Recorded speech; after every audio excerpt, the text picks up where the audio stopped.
What do you think, Cal? You usually have an opinion. What did you think of the bracket? Well, why would you say I usually have an opinion? I keep Few of these before. I keep my opinions to myself. Um, these guys haven't played in an NCAA tournament, so I'm trying to keep them focused on the little pod and really basically saying you don't even need to worry about San Francisco or Murray because we don't know who's winning that game.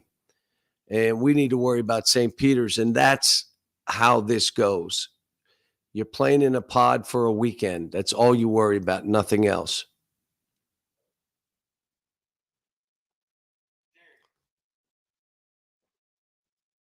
Yeah, I hope I can ask too. But John, how well you guys have a lot of experience, college basketball experience. How can that help in the postseason, and how is the postseason a different animal to where that's not as big a factor? Well, my hope is we've been teaching them to be a machine so that you're never up, down, you just keep playing. There are games where you're not going to shoot it well, but you got to try to win anyway. And, the veteran guys, I would hope would know that. But like I just told the TV I was talking to that, I'm really upset with myself with the Tennessee stuff. We didn't do a shoot around. It's the first time we haven't done a shoot around. Then you say, well, why didn't you do one? Well, we had a bad time at the arena, so we were going to go to Tampa and just go there and do a shoot around. And then it was only 6 minutes away. I decided not to do it. And the staff said, what's your gut say? My gut said, let's go do this. And then the more I thought about it, I said, hey, you know what? We can walk through and blah, blah, blah. Mistake. Did that lead to how we played, our guard play, and some other stuff? We will not know, but I do know we've been consistent in what we've done. So guard play is important in this thing. And what we're going to do tomorrow is we're going to have individual meetings where I can again talk about the roles on this team, what your job is for us. And so that we can be clear that I want guys to be stars at their role, stars at what they got to do for the team. That's what I'm trying to get them to. We got fight now. We got a team that'll fight, but that's part of it. The other part of it is you got to be a machine now. We broke down 4 times in that game, just broke down when you had a chance to win. But when you go 2 for 20, it's hard to win, and it was hard for us to even make a comeback.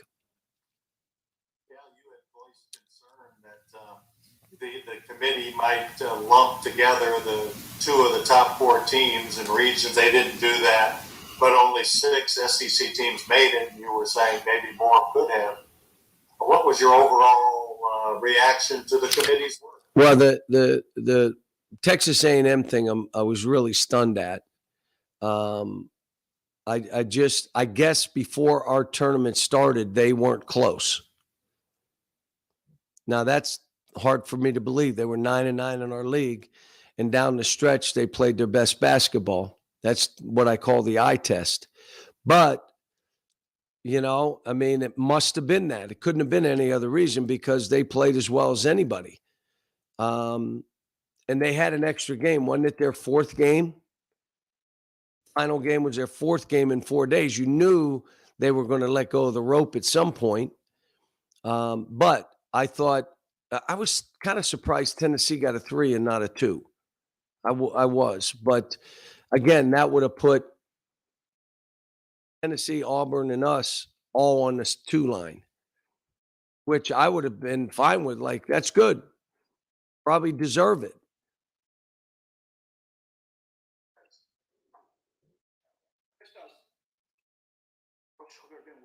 From coaching standpoint, what different do you expect to see from your players than the SEC tournament in that tournament right now? What different do you expect to see from them? Well, it's not going to be back-to-back games, and we've been consistent all year. What I like is I've said we've got a lot of guys if a player or two are not playing well, we can replace them with players who have helped us win this year. You saw Lance had to play in that first half. He did fine. You've seen Kellen and Davion have to be the only two guards. They did fine. We played Jacob. We played Keon. We've had Damian. We've had Bryce. We got a full roster. Now it's okay. What is your role going to be with us going forward? What do you have to do to help our team win? What do you star in? And it can't, it's got to be what this team needs you to do.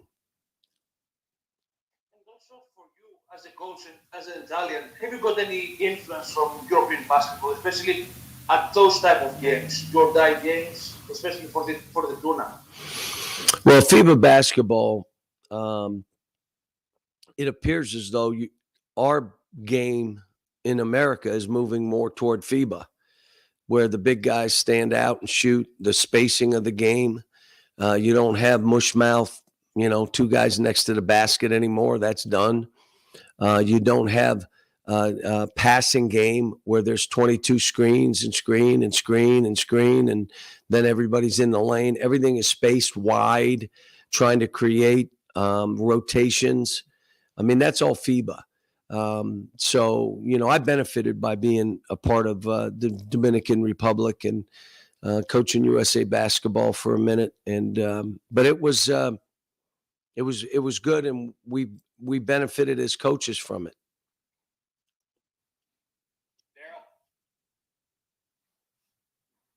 I was curious when yesterday when things go haywire, I know you're going to have meetings to define roles again. Even with a veteran team, how hard is it to stay away from that hero ball you talk about where things going so bad, every player thinks, I've got to do something to bring us back and take on too much? Well, we had a little bit of that. But what we had were some guys that could not, they were barely hitting the rim. Let's just put it that way. They weren't straight. They were rifling off. What it does is it messes with you mentally. We had one guy that missed 2 shots and then wouldn't shoot the ball. And he's played great. 1 dribble, pull-ups, elbow jumpers. He's been like lockdown, knock it. But he missed 2. He was done.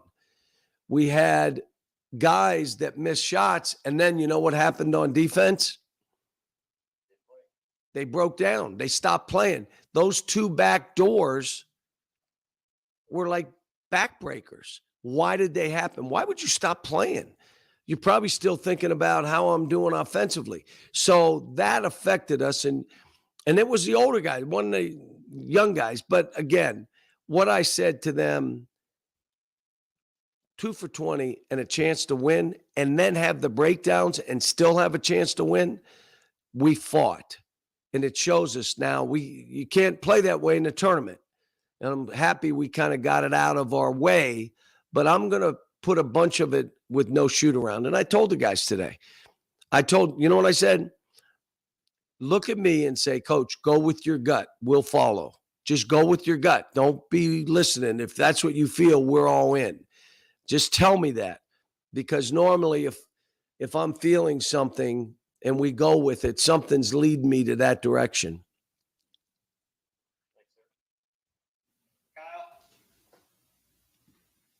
Yeah, Cal, I haven't really heard you say much that you hate about your draw, which we're usually don't get too deep into these without some of that. But also as a completely unrelated thing, I wonder when you have a guy like Kellen who's been as good as he's been to go in a sort of a funk like he's in right now, is there something you can do with him as a coach to sort of dial him back in? Well, we'll meet tomorrow, and part of it was me showing him how much I believed in him by giving him that last shot, putting him in the game for that reason. And I said, there are times I believe more in you than you believe in yourself. Can't be that way. And these kids have worked hard. Their confidence shouldn't be a quarter-inch thick. They work too hard. Things go bad, but you still believe in yourself. And so I think we're there. We've got some individual tape. It's great if you do like a highlight tape for individual players, like Kellen gets his own tape. You can make that 2 hours long and they'll watch it in one sitting because it's them. So we'll put some tapes together. We'll try to get them. You got to have a little swagger going into this thing. Having that Kentucky uniform on, okay, let's go. But the swagger is what's in the uniform. Time for one more. Kent Spencer, go ahead. Yeah, John, you kind of touched on it before. There feels like there's an old saying, like you're going to have to win a game where you don't play great in the NCAA tournament. Is it possible that maybe you guys kind of got that out of the way at the SEC tournament? I hope so. I hope I learned my lesson too. But I hope it's, I just think these are such great kids. They're such great teammates that, what I didn't tell them this, but I was going to. If I told him this part, that if Ty and Severe don't play well, we already know we can go with Davion and Kellen. If Kellen doesn't play well, we can go with Bryce. We've seen it in LSU. If Keon doesn't play well, we can go to Jacob, or we can go to Damian. We've got him prepared, or even Bryce. You got Oscar and Lance and even Damian if we needed to at the 5. So I didn't finish the statement by saying, unless 5 or 6 of you all play bad, we'll be fine. So, you have room for a couple guys to play poorly and don't get mad. And they shouldn't get upset. Just be ready the next game. It's not your game. But we had more than just 1 or 2 guys in that last game, and give Tennessee credit. I mean, they took it right at us. They probably were a big part of us missing. Some of them were open and not even close, but they're a good team. Coach, thank you for your time. We appreciate it. Thanks. Hey, can I call you, Dave? I'm good, thanks. How do you prepare yourself about the tournament? How do we prepare for it? Yes. Thankfully, we've got some time. We know who our opponent is now, so we'll channel all our focus and energy to St. Peter's and try to avoid the distractions of looking ahead. And I think we had the luxury of having a time to reset. We didn't perform well yesterday, but the regular season, the SEC is in the rearview mirror now, so we got to reset, touch up on some things. Hammer down some of our main points of emphasis, and we'll be good to go. And about the SEC tournament, what were the takeaways for you personally? I didn't play well, and I'm not running from any accountability from that. Yesterday, I was beyond just going 1 for 8. I didn't have an impact in the game. So, as I said, it was an opportunity for our team to reset. I'll be looking to do the same, and trust that I'll be better come Thursday. Thank you very much. Jerry. Yeah, Kellen, I wonder just overall what you think of the bracket, the path that you guys have to advance. I think there are a lot of good teams, so I'm not going to try to speculate whether we have an easier region than some of the others, but I will say one thing. I'm looking. One of my best friends is at Murray State, so I know there's the potential that may happen. So there was a little emotion there. Happy for him and his team to be in that position. But like I said, we're focused on St. Peter's, and we'll take this game by game. Who is your friend, Kellen, at Murray State, and how would you describe the friendship? It's Carter Collins. We went together at Davidson for 4 years, so he's doing the same thing I'm doing, just at Murray State. He's my best friend from Davidson. Thanks. Sure. Larry Hott. Yeah, Kellen, talking about St. Peter's, Murray, I mean, you've been there on a team that got NCAA tournament time. Big opportunity to have a chance to come in and knock off big teams. Well, what's it like now to kind of be on the other side of that mentality, to be trying to make sure that doesn't happen in your own? Like I said before, these teams are in the field for a reason. So we're playing quality opponents regardless of their seed or whatever conference they're in, and you see it every year. Upsets happen every year. It's what makes March Madness so special. So I think for us, we just have to focus on the task at hand and respect our opponent. And I think that comes with us not looking ahead, not worrying about a trip to the Final Four and the Sweet 16. We got to worry about the round of 64 to start, and give St. Peter's the respect they deserve. And as long as we execute our game plan and we fight hard, I think we'll have a good chance to win. And there's a lot of fans especially concerned about Kellen Grady's shooting slump. Do you feel like you're in a slump, or does the shooter ever feel like he's in a slump? You can call it what you want. Yesterday was not good. I think I was 2 for 3 the game before, but I don't know. I'm sure if people were saying I'm in a slump, the numbers the last 5 or 6 games probably suggest that I'm below what I've been shooting at for the year. So at the end of the day, though, we've got it's a new opportunity. It's a reset, like I said, and it's up to me to take advantage of open shots and shoot them with confidence. Thank you. Daryl Bird.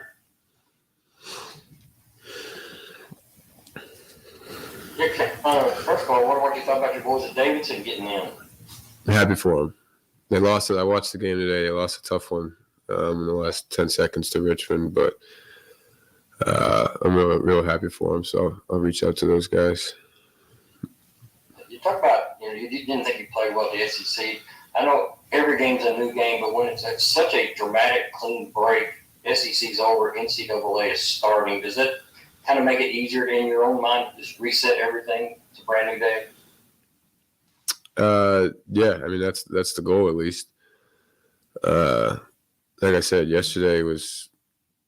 I mean, we didn't play well as a team, and I certainly didn't play well, and it's frustrating. It's disappointing. That was a big game, high stakes, and to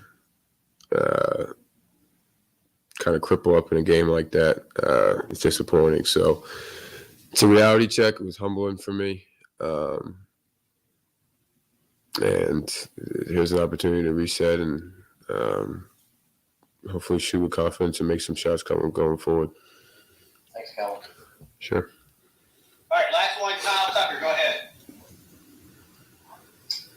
Yeah, Kellen, I wondered if you had a stretch there, and you said I never want to come out. And Cal asked you, do you want to come out? And you said that you don't, and you're great with it. But you, over the span of 10 games, you averaged 39 minutes, which is pretty unheard of. Obviously, your role changed up a couple times in that situation. Did you feel at all worn down, / just a little disoriented by all the different changes that had happened? And do you think that had anything to do with kind of what we're seeing right now? Maybe a little another break to get you back going. I'm sure we could speculate whether that's a possibility, but I've been playing 35 minutes a game for my whole college career, so I'm not going to use that as an excuse. I think the bottom line is I shot like crap and didn't play well yesterday, and there's nothing else I'm going to attribute that to other than my failure, my own failure. So, but I to your point though, I think it definitely is good for us to kind of regroup physically and have use today as a recovery day and prepare for another run. So I think these couple of days here definitely work to our advantage. Yeah, Jacob, I got to. What was your reaction to the draw? What you had, you guys had?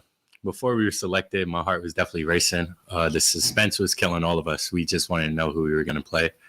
But I'm excited. This is the first tournament game for most of us, and I think we're all excited. We're focused on our first game, and we'll worry about the rest when it comes.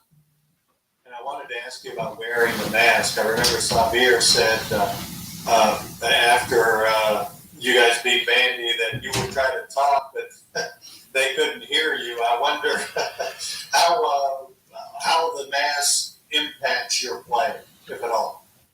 Yeah, that first mask that I played in, it was definitely not a good one. We just needed a mask because I ended up breaking my nose, so we had to figure out what I was going to do to keep playing. So we had that mask, so I put it on, but it was kind of squishing my face, so you really couldn't hear what I was saying. But then in the second game, I had a better mask that was better used.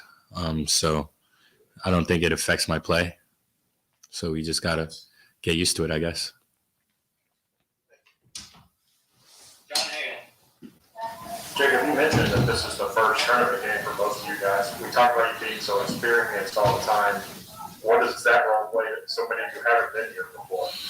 I mean, yeah, we have a very experienced team that played in a lot of college games, but at the end of the day, this is March Madness. This is we just have to fight. I think that's what we're going to do. We're a team with experience, so we're going to stay poised because this whole year we played in games like we're going to play in before. So we just got to just fight, go out there and just play together and limit mistakes. Kyle Tucker. Yeah, kind of along those lines, what do you feel like as a group together playing all in any kind of postseason together in Tampa, this group learned about what the process is going to be like and together what you all need to do? We understand that adversity is going to hit. We got to understand that we need to respond in a positive way. When adversity does hit, stay together, stay mellow, stay connected, and just be ready for the moment when it comes. Obviously, in that last game versus Tennessee, adversity hit and we weren't playing for each other, but we still ended up fighting. And that's what I like with this group. We're not going to stop fighting until the clock hits 0. So that shows a lot about us. But like Kellen said, we're going to take this time to regroup, to refocus, and fix the things that we need to fix in order to push in March Madness.